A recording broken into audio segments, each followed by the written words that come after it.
My name is April Chen. I'm a licensed master social worker. I also have an extra certification as a certified grief-informed professional.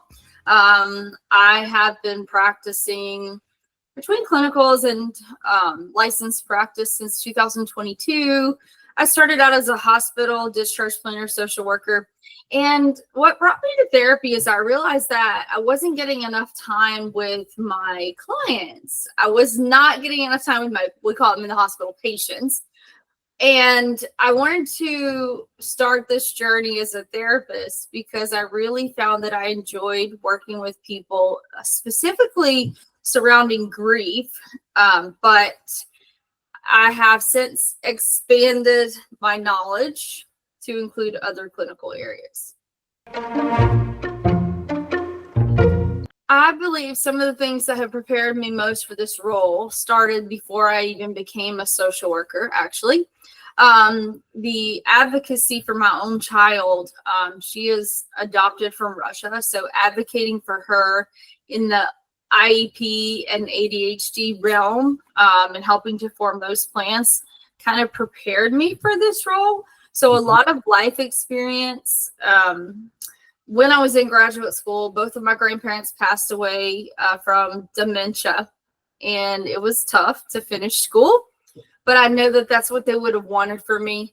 And I feel like God prepared me to be able to be an empath, be empathic, have a lot of empathy, and just be able to listen to people and help them through some of their hardest times. I have a commitment to holistic well-being that really ensures that clients receive the support holistically, right, that they need to get through some of life's greatest challenges. I see anyone age 6 and up. I've seen people across the lifespan. My areas that I work in, I specialize again in grief. So I do have that certified grief-informed professional certification, but also working on a clinical specialty in PTSD. Some of the other areas I work with anxiety, depression, specifically also another special area. In this area in Maryland, we have a lot of veterans and military families. And I've been a military spouse for almost 20 years. And so doing that, I know what it's like to go through a deployment. I know those things that happen that are hard, that are difficult during that time. So I enjoy supporting people who are going through those things. Military related trauma is a really deeply personal mission too. I like to integrate some meditative and holistic techniques to help clients manage stress, because a lot of challenges that you face with proper guidance through those hard emotions and the ones that need regulating, especially in school age children, you'll find that the school environment these days is really stressful. And there's a lot of peer issues that go on. And I enjoy supporting them when they're navigating those things. Sometimes conduct disorders show up in practice as a response to the family dynamics or family of origin or even the school environment. And that advocacy is so important so that that child that you see knows that you care and knows that you're there for them to be able to help them through some of their school-related challenges. I also very client-centered in the way that I practice, and I enjoy helping people. I've in the past helped people adjust to chronic medical trauma, chronic medical issues, chronic medical pain, anything on the medical realm. Help people through cancer diagnoses and just the survivor's guilt too, because that's always been something that as a clinician, I've seen that happen where someone will come to therapy because they were maybe in chemo or in cancer treatment and they felt guilty for living when other people around them passed away. And so that became something of a passion for me as well. And it kind of connected with my first position in social work, working in the hospital environment. So that's kind of how that connection came about. Yes, the Certified Grief Informed Professional is a certification. You have to work some hours in that. And I fulfilled those hours in my last clinical rotation, actually through a hospice in a bereavement life center counseling. I had a caseload of 24 clients or so as a clinical intern, as a student. And it really got me involved in it because grief can occur for many reasons. There's different kinds of grief. There's anticipatory grief. That's basically when you know someone has a terminal diagnosis in your family and you love them and you're trying to figure out how to navigate that, because the grief feelings kind of come up before the client or the client's family member passes away. So offering that specialized grief and bereavement counseling support is really a passion of mine. Navigating loss is not an easy feat whatsoever.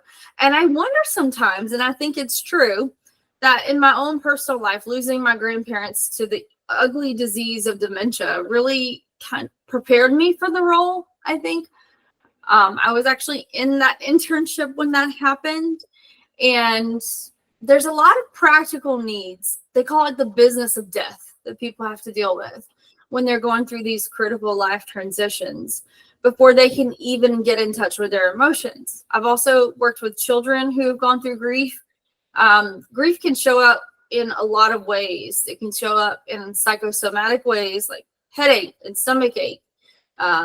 I had a child on my caseload before that didn't want to go to school because he was grieving so much. And his father had actually passed away 2 years before. But it can show up throughout the life as the child, especially with children, as they develop and grow and they need that father figure or mother figure, family member that they lost. So those are the kinds of things that go along with that. In hospice, we did a lot of that stuff, as well as palliative consults within the hospital environment as well. So my main therapeutic approach is cognitive behavioral therapy. However, I have training in trauma-focused cognitive behavioral therapy, as well as some dialectical behavioral therapy also, which was born out of cognitive behavioral therapy. So it's almost a natural point to go to the DBT with addiction clients and other types of clients who really need to make the life change things. I've used some motivational interviewing and also some acceptance and commitment therapy.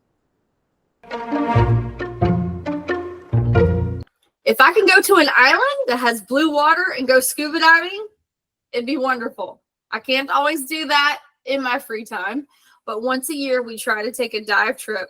I love to be underwater with the sharks. But in my usual free time, when I can't take the fabulous vacation I'm taking coming up this year, I love cuddling my cats. We have 2 Siamese cats. Just got a new one yesterday.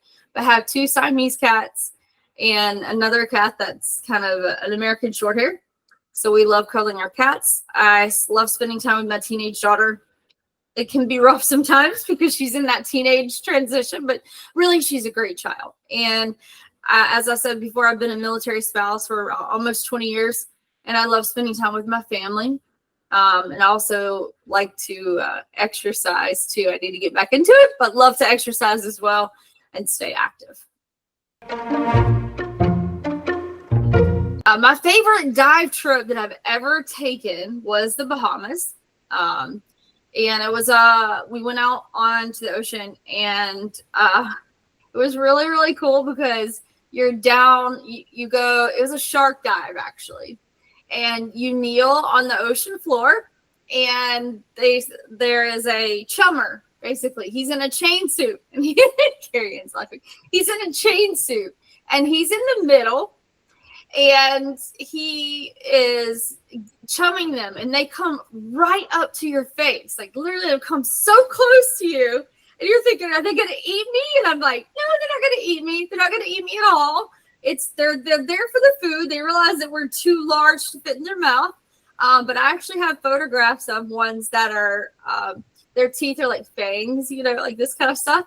And they're right up close enough to take the photograph. You're thinking, oh my goodness, is this the last photograph I'm going to take? And then you realize that their dining preference is actually plankton, and it's a plant. So they don't eat meat, so they won't eat humans. I have not gotten courageous enough to go on a cage dive in South Africa with the ones that will eat humans. But a goal for us later is to go to the Pacific. We've only been diving in the Caribbean. So a goal for us as a husband and wife, our daughter doesn't dive, is to go to the Pacific, somewhere like French Polynesia or somewhere like that, and actually dive with some of the more dangerous sharks. Well, I think it's important to always have good cultural competence and good understanding of who you're working with. Not everyone's journey is the same.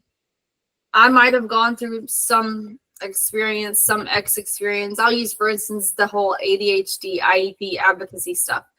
I did that stuff for my daughter before I became a social worker therapist. But my journey is not the client's journey. And it's important to realize that everyone's journey is an individual experience. And just using active listening and reflective responses and making sure that you are asking the questions in a way that fits the client so that they can relate and develop the rapport with you, because that's a very important process to gain the trust of your client and to be able to develop rapport with them. And that's really the only way you can facilitate treatment and have success in your cases, is to have that beautiful therapeutic alliance, in my opinion. It's very important, again, to just listen twice as much as you speak. I had a clinical supervisor tell me, listen twice as much as you speak. Ask questions that get to the root of the issue. And I try to examine family dynamics and look at attachment theory and things of that nature, because you don't know what you know until you know, if that makes sense. You have to ask the right questions in the intake, especially. That is the beginning of the therapeutic alliance, to learn about your client and learn about their individual life experiences. Some of our clients are some of the most vulnerable populations on this earth, and they've gone through some really terrible traumatic events. And I am very honored when a client places their trust in me as their therapist to work through some of those difficulties.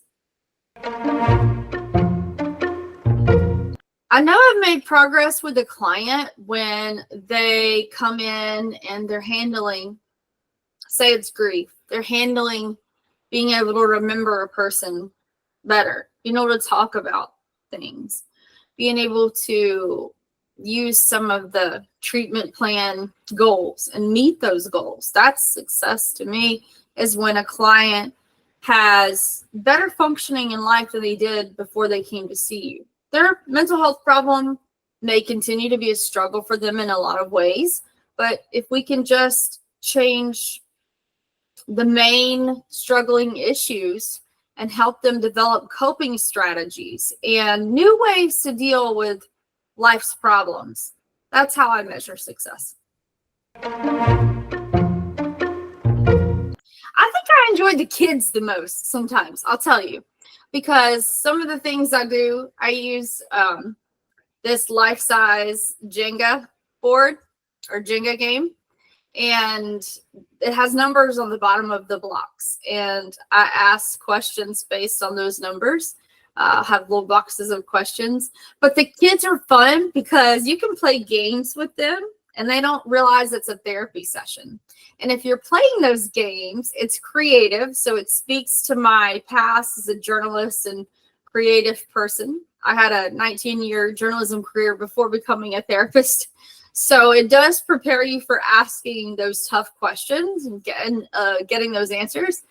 And just playing the games with the kids. Sometimes the parents are a little more challenging to explain to them what you're doing, but it's important to also include the parents in the treatment process with the children. That said, though, I enjoy adults as well, because sometimes you can just ask them questions. You can also employ creativity with them as well. I think I played Jenga with someone as old as 16 years old and they enjoyed it. I get up motivated and stay passionate about my work because I know that there might be one small thing, one small victory that happens in a day. And if that small victory is all I get, that's enough to fuel me to continue, because I know if I have one small victory, then it's just going to grow and grow and grow as long as you keep trying approaches. I always tell people I look at therapy a little bit like a marriage. And if it's not working and our approach is not working, let's try something else. So I wanted to work with L'Arte Wellness. I noticed that the founder was a Christian, and I wanted to work with L'Arte Wellness because I too am a Christian. I see people, whether they're a Christian or not, doesn't matter. You can do faith-based therapy if they decide they want to do that or not. But I like the holistic mission and having a mantra of having something greater than yourself to believe in, right? Some higher power that you know exists that can help you through these hardships in life. Because hardships in life, some of the ones I've heard from clients, they make you step back and realize that there has to be a God and there has to be someone, some higher power that's fueling this healing process and giving the therapist, me, right, the words to say, the right things to say to comfort that individual. So that's why I wanted to work for them. In therapy, I might not be your best friend, and therapy will challenge you. But if you take this journey with me as a therapist, I can promise you that if you do your part and you do your work in therapy, then we're going to help you get through those problems in life that are so scary and so hard to face and so daunting. I always say that you get out of therapy what you put into therapy.